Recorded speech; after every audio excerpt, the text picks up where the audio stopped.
GardenStateHSWrestling.com. Apex Wrestling School Postseason Roundtable. I wasn't messing it up this week. Donald J. Brower here. We're going to be talking a little bit about our region picks, kind of what we see from each region. Joining me is going to be John Kovach and James Clark. We're going to be talking a little bit about the, kind of regions in our coverage area. We're not going to be going too crazy. We're going to be doing 1 through 4. Those kind of encompass the main part of our area with where we're going to be at. Before we get to that, let's get to the sponsors. Champion Athlete Sports Nutrition, Apex Wrestling School, obviously, the Harrington Companies, Forum Coffee, and Performance Trophies. Thank you for your support this year. Obviously, Apex is, supplying support for this one. Had a lot of questions this week why we didn't do a podcast. Realistically, there's nothing really to talk about except announce who our wrestlers of the week are and some other things that have come up after that. But we'll, kind of do that as we go. Let's just do the wrestler of the week. Let's get it out of the way right now. We did want to name some because there was a lot of great performances this week. On the boys' side, I want to give congratulations to a couple guys who got their 100th. Over at District 12, Kyle Blue from Belvedere got his. Nick DeFrancesco Antonio from High Point got his. Brody Bogues from Fairlawn got his. But the two guys I had in consideration, and it was very hard to do, to kind of decide with two guys who won their 4th straight district title. First, Ethan Dowling of Kittatinny, only the 6th in the school's history to get that. But I'm going to go with the man who did it for the first time ever. From Warren Hills, Tyler Redfield. First time ever in that illustrious school's history, a 4-time district champion. So congratulations, Tyler Redfield. Now, on the girls' side, couple people, a girl who got her 100th at the North 1 region I was at, Natalie Tucker from Vernon. Got it in a weird way that I don't think most people, and the family felt weird celebrating it, that her 100th was on a medical forfeit from the other girl. So they were kind of like, we're not sure if she'll, they weren't really sure how to approach it. It's not like you go out there and celebrate when you get your hand raised. But they took a couple pictures, and then she wound up winning her next 2 matches. So they had a nice little ceremony at the end there. So Natalie was under consideration. But the girl I went with, I talked about first. We did it with Tyler, first 4-time champion, is Gianna Bonacorso from Fairlawn. Wins the first title for that school in girls wrestling at the region. Helped them win a week or so ago. They were the co-champs at Bergen County tournament. Fairlawn's really on the way up. I've talked about this. We talked about last time how I liked how the program's been building both sides. They're on a really great job. Their head coach, Coach Dimitri, has done a really great job building that program brick by brick. And her winning is just another step in that evolution of the program and making them the one to watch. But those are my wrestlers of the week. I didn't want to waste the whole podcast to get to that. So, and I have a kid. I got stuff to do, people. And then there's obviously the big story before we get into our regions, the Anthony Knox situation. There's been a lot of stories coming out of it. There's been a lot of people talking about, what this would have happened, what that would have happened. This is my point of view. People can get mad about it. They can do what they want. I understand if the scenario goes that people were heckling his mother and saying stuff. I understand the father going into the stands. I'm a husband. I would understand that as well. But the only caveat I had to that is Knox is a name, a star, somebody like a celebrity, if you want to use that terminology. You got to ignore people yelling at you from the stands because all you're doing is opening yourself up to more ridicule. It doesn't matter if somebody from West Deptford's calling, saying something bad about your mom. I understand that inner side, you want to go in there and fight, but you got to understand you're going for history. There's always going to be people chirping. The best thing you could do is go out there, win, get your hand raised and give them the smile and just settle it from there. So we don't really know exactly what happened. You hear stories that they were heckling his mom, that the father said something, that he was up throwing hands at other people. Then there was something about a bench rule, which, I didn't really get into. But you're in that position, and I liken it to this. What if I was, say, a college athlete, and I'm at Rutgers, and I hear somebody calling my mother or this, that, I'm jumping in the stands and fist fighting them? No, I deal with it. Security should have been a little tighter. But at the same time, there's no room, regardless of what says. I think the phrase is sticks and stones. I'm pretty sure that's how it works. What are you worried about these random people and what they're saying? Go win, be yourself. There's always going to be somebody trying to pull you down and hate on you. But that's just my opinion. I don't fault the dad, but I don't think it was the right situation, especially now when you see the consequences. So, guys, if you want to comment that, you can. I don't want anybody to get in trouble. I don't mind taking the heat as the owner. I don't know what you guys think from what you've heard. I think it's just a very sticky situation. I think obviously when you look at it as like someone that has that potential to be that 4-time state champion, and yeah, I'm gonna leave this one alone because it's a very sticky situation. The full story is yet to come. I'm going to touch on it kind of from a distance, but what we always told the kids I coached when I coached football up in Connecticut, you put the uniform on, you're a football player, you put a target on your back. You've got to conduct yourself the way you would if you thought everybody was watching you. You're a 3-time state champ going for 4. You've put a target on your back. You have to behave perfect and then some. And understood that it would be very hard to ignore, but you've put that target on your back. You kind of have to do that. Yeah, and I agree. I understand. And another side note: can we stop with the booing of parochial kids at these events? Like, what these kids go to these schools? They go there. They're going for a better education. Can we stop? Just please. They're all athletes. If you have an issue, like if they're wrestling a kid, fine. And I understand that at dual meets, but at a competition like this, there's no reason that teams should be traveling to these, especially with these districts, these faraway schools, and being booed like it's your uptown rival. Like, can we calm it down with that? Like, just let the kids wrestle. Everybody talks about, wanting to let all the kids wrestle and do what they want to do. Just stop. The best are going to wrestle the best. You're going to have to wrestle these kids eventually. So, for example, like if Alessio Parenton and Ryan Burton or other ones are at their home schools, you're still going to have to face them. So who cares if they're wearing a Del Barton or a St. Joe's Montvale uniform or they're wearing their home? You're still going to have to beat them, and you're going to lose, in the States anyway. So just stop with this garbage. Listen, I'm going to get on a tangent. I'm already pissed off as it is. Let me get off my soapbox. That's just cool.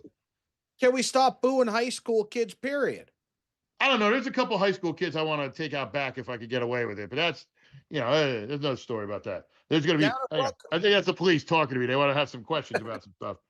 Truckers, I heard language I won't even hint at directed at high school kids from directly behind me on press row. I'm like, well, that was the thing. After that match, I talked to James Clark about that, and he apologized. He said he won't do that again. he totally apologized to me for that. He said, I'll never let that happen again, Don. So, yeah, apology accepted, James. Just watch it when you go to Rutgers next time. Now I understand. It took me a minute to understand it, but now I get it now. All right, let's get to our kind of prediction / what we're looking at. We're not really, like when we did the districts, we kind of had each and we listed who we thought was going to win. I had my official predictions up. I think that confused a lot of people when we did it. I have how I did already posted. So we're going to kind of touch on some different regions and some kind of guys to take a look at the different weights and what we're going to do. Let's head up to Region 1 at West Milford. And it's always so strange when you see how much the realignments happened every year. But this is a region we've kind of been heavily involved with, in recent years. I don't know what we're going to be doing after this year, but it's a lot of, some really good matchups. And, looking at some of these teams, I know they got Bergen Catholic there. Phillipsburg's going to be there, I know. They have a really stacked group coming up from District 4, which is that West Essex district. So they got a really good matchups. But, looking at some of these squads coming up, who are some of the guys you kind of look at and say, you think they're going to do well, or is there a guy you think maybe kind of got, not the greatest seed in the world, but can upset some people. Is there anybody you see in there, James? I like, especially if you're kind of looking at, there's a lot of different weight classes that I think are good. I like the what 106 looks like. I think they've got some. You got some Bergen Catholic, you got Don Bosco, but I really do like some of the kids that they have in there that I feel like that have that opportunity to compete for not only for the finals but for like an appearance in Atlantic City as a whole. I think, for example, one of them is, and I've seen him wrestle quite a few times already this year, and his brother was a wrestler for Belvedere back in my day, was Zach Swingle, the freshman from Phillipsburg, who's 26-7, has had a really great freshman showing, was a district champion last weekend that surprised a lot of people and won it in dominating fashion. And I think that with him coming up, if things work out, he'll be paired up to wrestle another great freshman too of from High Point, Logan Tackage. So a couple of those guys at the 106 I really like, and I think there's some other guys as well too to look at as far as wrestlers go. I think, you got Anthony Pettinelli, a lot of Phillipsburg wrestlers, Owen Garrix. You'll have Ethan Dalling being there too at 175 that can, win his first region title here too. And that'll be a good match with him if it all works out with Dowling and Carmine Massey from West Essex. So a lot of good guys here. I just think that this may be the toughest region in the state, honestly. They got some really good ones. I mean, the ones I love looking at is some of these guys, and I've always been an advocate for myself, is I understand you get the bye if you win a district. I honestly feel, and I like how they seed certain stuff, but it's some of these districts or some of these regions when they seed how district winners are, like looking at 157. I'll use that as an example because I noticed a lot of these today for Region 1. Brody Perlman of Ridgewood wins his district. Great, you get a bye. Hey, you get Gavin Hawk in the next round who finished second in the state. Have fun. Like it's like give them, like, I'm not saying, but you the bye is fine, but kind of like separate those, to me, those top four guys, if that makes sense. Like I wouldn't have them stacked up against each other. But I'm gonna get people yelling at me. No, this is the best way. It's my personal opinion, and I really don't care if you yell at me. I have a wife and I have a kid who cries a lot, so I don't care. But like it's like some of those. But John, is there anybody you see at Region 1 that you kind of like look at and go, they got a good shot, or wow, they really got a bad seed? I like Hallowitz at where's he at? I think he's 106. Is he not 106, 113-ish? Yeah. 113. 113? Yeah. I like him. He looked really good at the regionals. I could see. Actually, I'll tell you what. I would like to see him and Hassan go head to head one more time. Here's my big takeaway from the districts when it comes to going into this region. I went against Bergen Catholic just to be different. Mm-hmm. And then spent the afternoon watching guys in red and gold wrestle and pile up points and watch them win by, I forget how many, 100 plus, well over 100 points. So I think it's Bergen Catholics to lose the way, if they were as dominant as they were the other night. And I just don't, I can't pick against any of those Crusaders. 100%. And it's actually funny you say that, because I kind of got a little bit of, it depended on how you looked at it, but a lot of people were hitting me up after we did our last one where I made my comment about the bus. And if you wanted Del Barton and how to go flatten the tires. Del Barton had 14 champions. I know we'll get to them in a minute, but they had 14 champions. St. Joe's Montville was pretty close too. And Bergen Catholic was as well. As a matter of fact, I'm pretty sure, I didn't do the full math, but Del Barton won and beat the next four teams combined with points. You added their totals up, they still didn't equal Del Barton's at first. So, like, can we? Just some of the arguments, but yeah, there's going to be some really good wrestling at West Milford. I mean, you're looking at some of them, like we said. You have a Hawk, you have the Galettas, you have, Galetta versus Langenmeyer. I think is going to be another great match. That was a district matchup. I think that could be a region matchup as well. I think Massey and Dawling, if they meet at 175, I think that could be really good. I got one for you. 138, Gideon Gonzalez, Logan Hrenko. That'll be a good one. And Logan Hrenko beat Isaias Hernandez from DePaul, who's in there as the 4 seed. Logan Hrenko won that match late to get to the final instead of the Consi. That's going to be a hot weight class to watch. And speaking even below, his brother Ryan is the top seed at 132. I mean, looking at some of the guys he's got, he could get Castles or Licata. Then he'll have, a couple winners there. But then on the other side of the bracket, you got Brian Little from Don Bosco Prep, Nick Basanti from West Essex, CJ Anzaldo from Ramapo, Michael, all great wrestlers. And then, oh, by the way, the second seed is Owen Garrix. So, I mean, that's going to be a battle. That's going to be one of the tougher ones. I think, honestly, the hardest weight in that bracket for me was I don't want to say it's the hardest, but like 215 was tough for me at Region 1, just because I think DeLuca makes it, and I think Mazvej, but they got so many top district champs. Like I think for sure DeLuca makes it from the top. And then on the bottom, there's just so many quality wrestlers that I always, when I do my prediction, just so I know we're jumping around, but give my primer here. I do top 4. So what I have to do when I do top 4 is, it's not like I just say, okay, these 4 wrestlers made, the semis, and then that's who's going to be here. I have to predict the finals, and then when I look at it, whoever I'm doing 3rd, 4th, I have to then predict when they lose.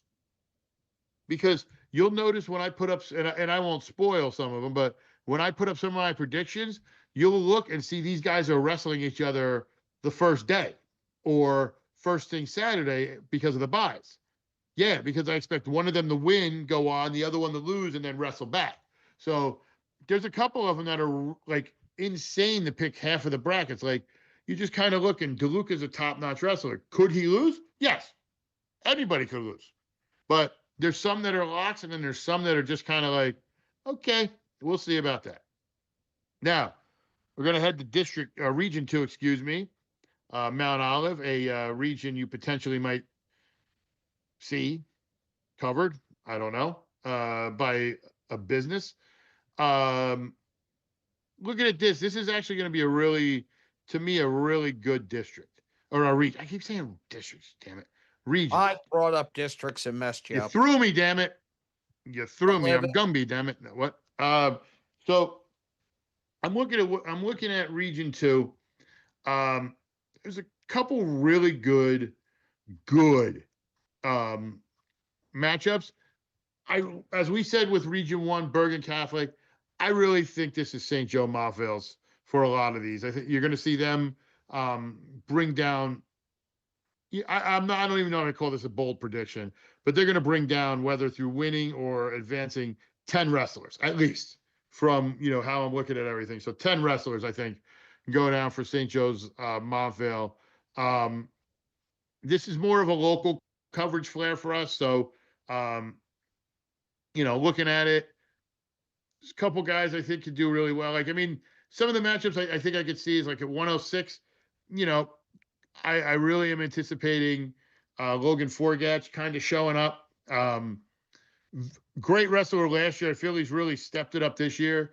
He's led that Part Hills team along with the babyface assassin, James McGinty. I think this is his showing. But like I said, I think this is heavily favored for St. Joe's Montville, and where you do. I think some of the matchups I really want to see, I think it also be state matchups. I'm looking forward to that potential St. Joe's Montville 120 McGinty, which, by the way, is James McGinty's cousin, versus Anthony Piemonte. I think that'll be an amazing match. Charles Esposito of St. Joe's Montville versus Augie Zamretta, who won a region title last year for Warren Hills. Seeing that be a good one. there's some other guys like you look to see, but I would really anticipating, the 150. There's a lot of guys in there I think could advance. Same with 165. 175 essentially is the Ryan Burton show. I'm not giving anything away. Kid wins, a state title last year. Pound for pound, one of the best wrestlers in the state, if not the country. I'm really not spoiling the ending of that one. And then I really, really am interested in seeing heavyweight. There's a lot of guys we've covered before, some key matchups, if everything goes the way. A matchup, James, you and I have seen a lot. Isaac Kazimovsky and Jason Dixon could potentially meet in the semifinals there. And every match between those guys is exciting. Always has been. They never disappoint. They ran into our GardenStateHSWrestling.com cameras the year of their section match, and we covered them this year too when we were at PCTI, and then the first time we did was exciting. That match never disappoints at heavyweight. So I mean that heavyweight's such a wide in that region. You get me districts again, John. In that region is open. There's a few weights like I'll bet money Ryan Burton wins. Take another way, guy's a state champ, but that heavyweight, is whoever wants it more is going to get that. And 144 I like too there. I think that'll be, something you could see, as well as 150. Those are kind of my three weights. I'm going to kind of be like, okay, let's check these out here. But John, are any you like over there in Mount Olive? I want to see what Tanner Perez from Mount Olive does as the top seed at 157. Yeah, he should be good. I like Tanner. Tanner's the leader of that team, and I think, they want to come out and dominate and, get some individuals up there, on the podium, get on the podium for regions and get down the states and see what they could do. And can Tyler coming from the 4 seed, surprise anybody at 190? Yeah, again, he'd be another one too. It's wide open with a lot of these guys. So I mean, getting those guys down there, it's all about advancing. It's all about advancing. That's all it is. Just get to they always say it in baseball, get to the postseason. You just want to get to where you are and you win. You go from there. So we'll head down to Region 3, which, I think there might be some appearances down there without getting into it. Region 3 at West Orange. John, you did a little research on Region 3. Who do you like and who do you think, what are some of your favorite weight classes? Because this is another region that I think should be the Del Barton show, but there's some other guys I think you could get some quality matches. Should be the Del Barton show. Like I'm looking at 106, top seeds Peter Terranova, Del Barton sophomore, 26-6. But in his path, Giovanni Conti, the senior from Hanover Park, 25-10.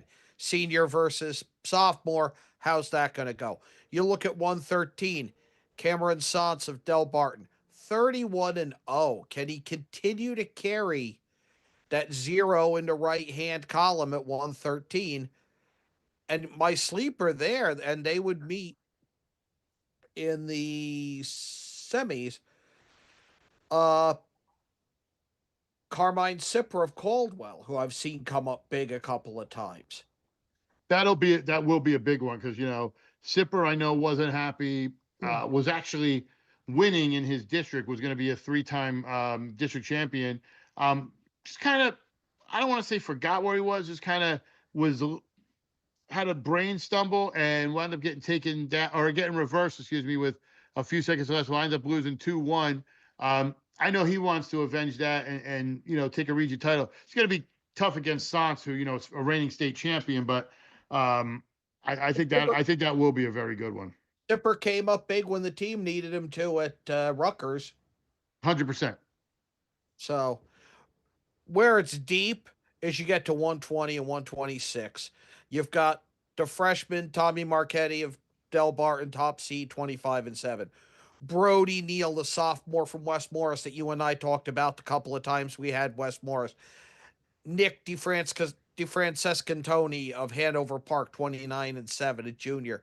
And then in 4th, you've got Giovanni Gutierrez, 26-8, sophomore, representing that young up and coming Hackettstown team.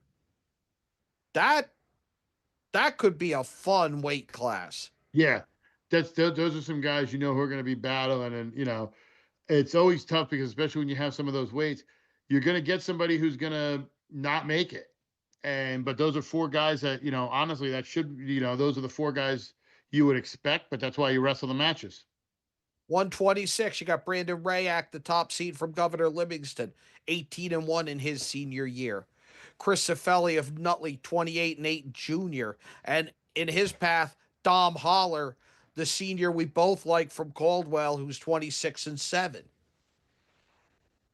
And I haven't even mentioned Ryder Connors of Cranford.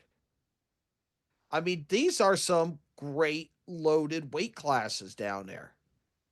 Yeah, and West Orange always has quality matchups. I mean, listen, take away what you want with the districts and how they've realigned, and how they kind of do everything with the parochials. But a lot of these regions, they get the seating right. They get the seating right when it comes to who they get down there. And then 175, I was watching him on YouTube before we did last week's podcast. Jordan Chapman, the Rutgers commit from Cranford. He's the top seed at 175. And then we were talking before we went on the air about heavyweight. You got Tommy Borgia, 36-1 from West Morris Central. He's seeded second. Who beat him? Augie Moser from Del Barton, the sophomore. That'll be one of those heavyweight matchups. You don't have to worry about people taking a walk or going to get something to eat. That's gonna be a heavyweight matchup. That's one I wish I was there to see, but you may have the privilege, John. We shall see how it comes out. James, is there anybody you see looking at that region? Yeah, absolutely. So I wanted to touch up more on that 175 of Jordan Chapman if everything works out and who we would face. Tamola Membeleg from St. Benedict's Prep. Seen him quite a few times in the past when we've covered him. I like this matchup a lot between the two of them. Membeleg has always never disappointed as a takedown machine. That is a matchup that, if everything works out in its favor, that should be a phenomenal matchup to tune into at 175. Then you've got a couple other ones that we're touching up on a little bit. Carson Walsh at 138. And seeing how he'll match up with if everything works out well. If he faces Chase Quinault from Del Barton, that should be another interesting matchup just to see how that will go. Ryan DeGeorge of Del Barton going up against Pope John's Dalton Weber. But there's also another wrestler in there too. A couple other wrestlers that I like at 132. Santino Denise from Hanover Park, Anthony Barrett, Caldwell the freshman, and Ray Fonte from Mendham. I think are all guys that I think, will be tough for them to get either to the George or Weber, but either way, I think we're going to see some good competition with those guys, especially when Barrett meets up when he meets up with Weber in the semis, because Barrett's been outstanding this year as a freshman for that young and really great Caldwell team. Yeah, that's the one thing. Go, John. 150, Jaden James, Del Barton Jr., 35-0. Second seed, Louis Della Volpe of Nutley, freshman, 34-2. Your top two seeds, they're both underclassmen, combined for 69 wins.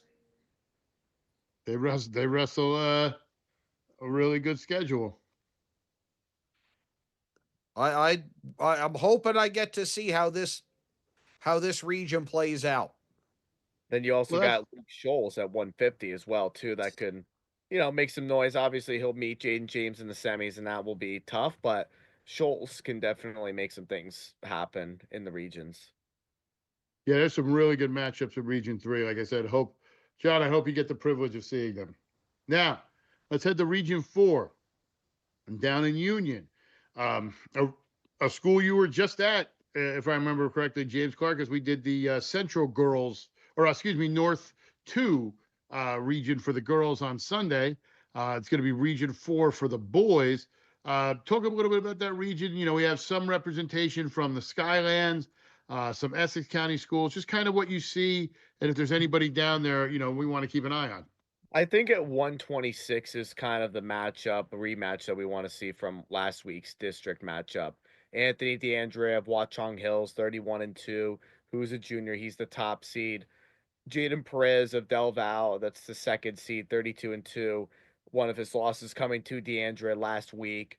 Then you've got a couple of other ones that I think can definitely match up there too. You have Reed Busby from North 102, who's been very good this year. He's 29-8. That should meet up with DeAndre. The very well possibility that we could see Busby in the finals there, I think would be a really good one. Other ones that I like Aiden Yarusi, another North Hunterdon wrestler at 132. And the other ones that I feel like are possible matchups that he could get to. Nicholas Polito from Paramus Catholic, or there could be potentially Dylan Santz from Westfield is another good possibility one too. You've got coming up at 138, you've got Gavin Duran, who's the top seed of Ridge, who's 24-4 on the year. And then some of the wrestlers that he could face potentially, you got the wrestler from Westfield, you have Yahya Abdel Rahman from Westfield. That could be a potential one that you could see. You could see Ariel Azaretto from Union that could make it there as well. Some really good weight classes. I think this should be an interesting one. I do like the one at 150 as well too. I like Jackson Bush, Del Val, the top seed. If everything works out well, we could face August Katz of Columbia, which Columbia should be well represented. And then another good one, 113, Zachary Belviero from A.L. Johnson, who's undefeated, 30-0. But going up against, if everything works out well, you got a couple of other great ones there. Owen O'Leary from Ridge, Jared Van Allen from Columbia. Either one of those two wrestlers, they he could face either one of them going into the finals. This is a good region. I think there's going to be a lot of good matches here, and I think you got some Seton Hall kids that definitely can get there too. Like you got Anthony Pellegrino at 120. They could definitely meet up a good matchup there with Cameron Kolakowski from Watchung Hills. I think you got some good matchups here. I think this is going to be a fun region to watch and tune into some of our guys in our coverage area. You got One weight, I think. Go ahead, John. No, you go. One weight, I really want to see, and I always like to see how people rebound from losses. And one I'm looking at is 175. Xavier Paulino, who loses last week in the district finals from Bayonne. His record's 31-1, possibly meeting Evan Kinney from North Hunterdon, the top seed at 175. That I think is going to be a really good matchup. Yeah, I think North Hunterdon is going to be well represented in this region. I think they will be. I think you're going to see some Seton Hall kids that are going to come through, and you're going to see them. And I especially want to see what Rocco Salerno, who's 20-1, that's at 215, and how he can fare up with when facing up against potential guys over there. Like it could be Jake Cafaro from Watchung Hills, could be Timothy Smith from Elizabeth. I think we're going to have some good representation from our coverage area in this region, I think. You got Del Val and North Hunterdon. I mean, we would cover that if it was a duel again. Absolutely. And you've got a couple of hundred, Matt. You've got Jackson Bush just won his 100th down in Rutgers. I can't imagine a better stage to win it at. And I was blown away when Jaden Perez won his 100th at the Gold Rush night. And I think the thing about Jaden Perez, too, that you have to kind of keep in mind of, and he was a returning state medalist from a year ago. And the way that he came out last year and the way that he wrestled, especially in his Region 3 matchup last year, because they were at West Orange last year and I covered that region last year. I think what really turned it on from him to make the run that he did at the end of last season was the way of how he went out and beat Dalton Weber from Pope John. And in my opinion, that could have been outstanding wrestling worthy in that region. And that's what turned it around for him and has gotten him to this point. And I think it will be a fun match nonetheless to see how he will do against DeAndre if everything shakes out the way it does. Yeah, I think this is going to be a region where unlike the other ones where you're going to get, the parochials and the Catholic schools where there's going to be a lot of domination. I think this is going to be a little. You'll still have some with Seton Hall Prep, but I think you're going to get a good kind of swath of wrestlers going down. I think you're going to get some Watchung Hill, some Del Val, some North Hunterdon, guys like that, and then you'll get your Seton Hall Preps. But this will be more of a. I don't want to say diverse because that's not the word I'm looking for. This will be more of a. I'll just use diverse. I public can't think school. right now. You'll see more public. You'll see more of a public school showing at this. I think is what you're trying to say, right? Yeah, along those lines. Like I think you'll see. You won't see where it's the same schools all the time. And I think that opens it up for a lot of stuff. But it is. Listen, it is what it is. But I mean, it's got some really good regions. And I think when all's said and done, coming 5 p.m., depending on when they start, 5 p.m. Saturday, we're going to have the 4 best wrestlers from each region, top 32 going down to wrestle next week in Atlantic City. It's going to be a lot of fun to see how everybody does this coming weekend. And I think, as you said, they're going to be some of the best wrestlers that we could see. And I think we're, because of the area that we're in, I think we shouldn't be surprised that we're going to definitely see a lot of state medalists coming out of Atlantic City next weekend. No, there's going to be a ton from our area. Agree. But listen, I want to thank everybody for joining us. Just so you guys know the schedule of what's going to be happening. I'll have my predictions up tomorrow. I'm still kind of working on them. Don't really get a lot of time to sit in front of a computer when you have or answer phones, apparently, from people who are trying to sell me, warranties on my grandfather's 1980 pickup that's in the garage, because apparently that's about to expire. But we'll have that on tomorrow. We'll have that, I'll have my picks up tomorrow. We will be out making other announcements, hopefully tomorrow, not to get too much into it. We will be someplace this weekend. I'll tell you that right now. We will be. We just can't say where yet. So, I don't want to be too vague about it, but we will be someplace. And we'll make those announcements on everything. And then next week, probably beginning of the week-ish, once we get everything done with states, we're going to do our state tournament primer, boys then girls. And then when we go down to Atlantic City, I'm going to be down there. I'm going to be doing a nightly podcast, kind of doing a wrap-up each day. And then the last night, we're going to be having interviews with every medalist, boys and girls from the area. And we're going to be, if they make the finals, we're going to have their match and an interview with them after. So it's going to be a lot of time. But I mean, we've talked about how it's a sprint for this season. We're right there. Like I could see the finish line. We're almost there. And it's time to crown new champions. But before we go, we'd like to thank our sponsors, Apex Wrestling School, obviously, for the Apex Wrestling School postseason roundtable. Champion Athletes, Dan Warnikoff, all he does, thank you so much. Forum Coffee, the official coffee of GardenStateHSWrestling.com. Performance Trophies, awarding success one medal at a time. And the Harrington Companies, big supporters of what we do. And like us on social media, follow us on Facebook, GardenStateHSWrestling.com, on X, GardenStateHSW, on Instagram, GardenStateHSWrestling. Like and subscribe, get notified when we're on YouTube. We have some big announcements coming up with everything we're doing. Please follow and get notified when we do that. And we really want to thank you, the fans. And before we go, I just want to say congratulations to everybody who made it to regions. If you were a senior and you didn't make it out of your district, if you don't plan on wrestling in college, please enjoy the time you had. I'm sure once you get, a little older, you'll look back on your high school time and appreciate it. I know it's still a little raw now, but thank you for allowing me to be some sort of part of your high school career, and I really appreciate all the coverage you guys have given me. But it's late. I got a baby to put to sleep. I'm going to put this baby to sleep. For John Kovach and James Clark, I'm Donald J. Brower. We'll see you soon.